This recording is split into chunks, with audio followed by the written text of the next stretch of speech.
His wife's death didn't hurt, until he found her second life. The quiet of the house was a new kind of silence, a vast, echoing emptiness that swallowed even the creaks of the old floorboards. Thomas Thorne, a man of 52, found it disorienting, unsettling, yet strangely, mercifully, numb. His wife, Eleanor, had passed away 3 weeks ago at the age of 49, after a long, draining illness. He had expected the crushing wave of grief, the gut-wrenching sobs, the profound ache. But it hadn't come, not fully. Instead, a dull, pervasive numbness had settled over him, a thick fog that muted every emotion. It was as if his heart, after years of watching her decline, had simply gone dormant. Friends and family, including their grown children, Clara, a sensitive 25-year-old, and Daniel, a stoic 22-year-old, offered condolences, their eyes filled with a sorrow he couldn't quite share.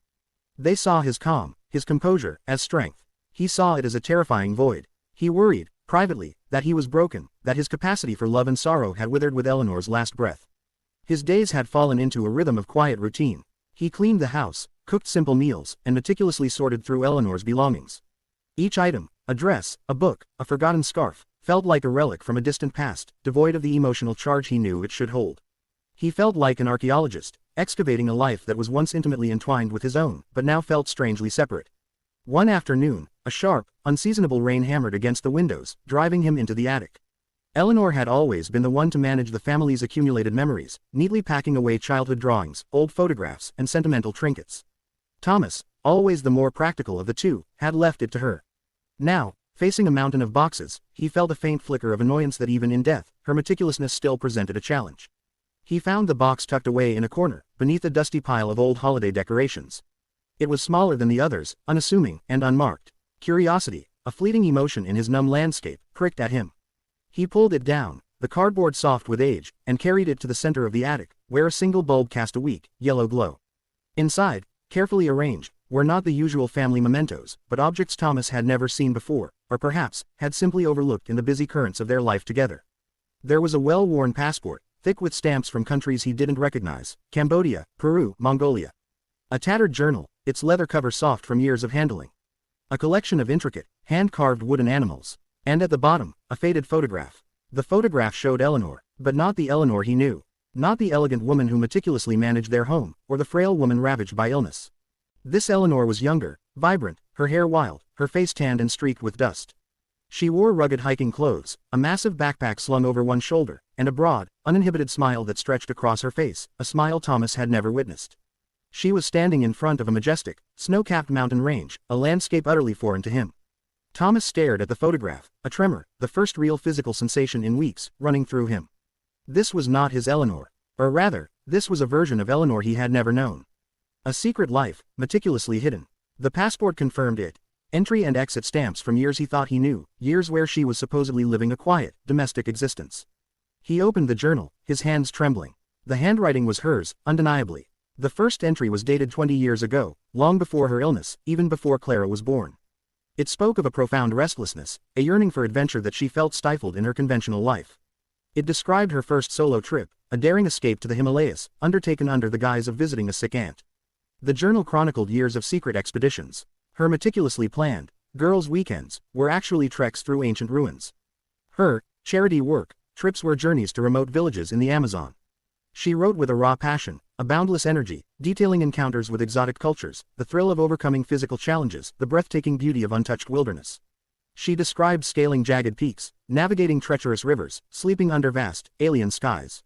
This was a woman Thomas had never met, a spirit unbound, fearless, utterly alive.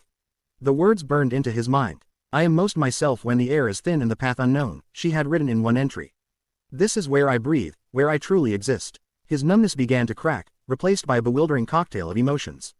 Confusion, then disbelief, then a searing pang of betrayal. How could she have kept this from him? From their children? This wasn't a minor secret. It was an entire parallel existence, a hidden self that he, her husband, had been completely oblivious to.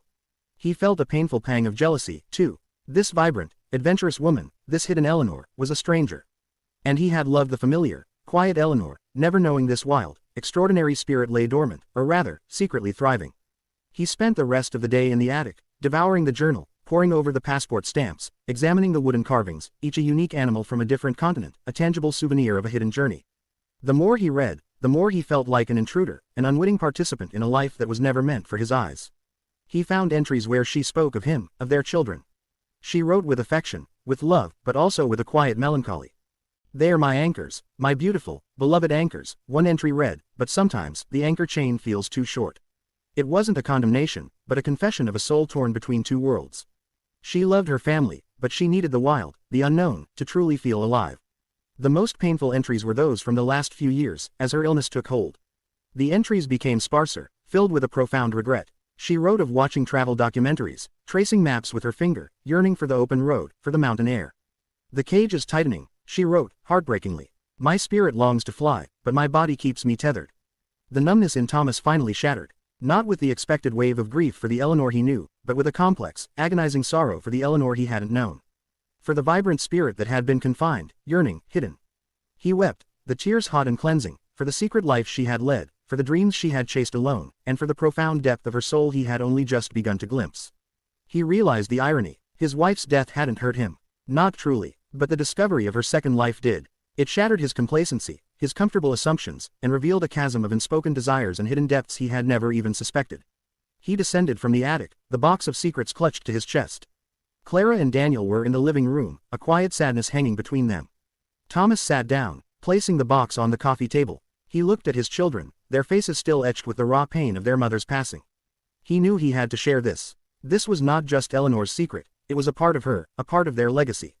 He opened the box, slowly, deliberately. He pulled out the photograph, the one of the wild, uninhibited Eleanor in front of the mountains. He handed it to Clara first. Her eyes widened, a look of utter bewilderment on her face. "Mom," she whispered, her voice barely audible. "But, where is this?" Thomas, for the first time in weeks, spoke with a voice that held genuine emotion, a tremor of awe and sorrow. He began to tell them, quietly, patiently, about the secret life their mother had led.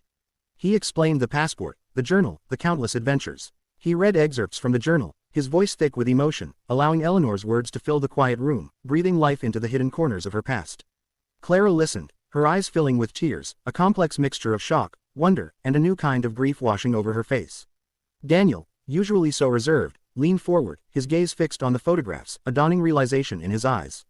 They saw the woman their mother had been, the woman who had lived a life of quiet rebellion and profound adventure. The initial shock, for the children, soon gave way to a new appreciation, a deeper understanding of the woman they had loved. Their mother was not just the figure of comforting routine, but a magnificent, hidden force, a spirit that soared beyond the confines of their home. They mourned not just her death, but the unlived adventures, the unexplored paths she had yearned for. Thomas, in sharing Eleanor's secret, found his own healing. The numbness finally receded entirely, replaced by a poignant ache, a deep, abiding love for all versions of his wife, the domestic companion, the loving mother, and the fearless adventurer he had never known. The betrayal he had initially felt dissolved into a profound admiration. He understood now that her secrets were not a lack of love for them, but a necessity for her own soul's survival.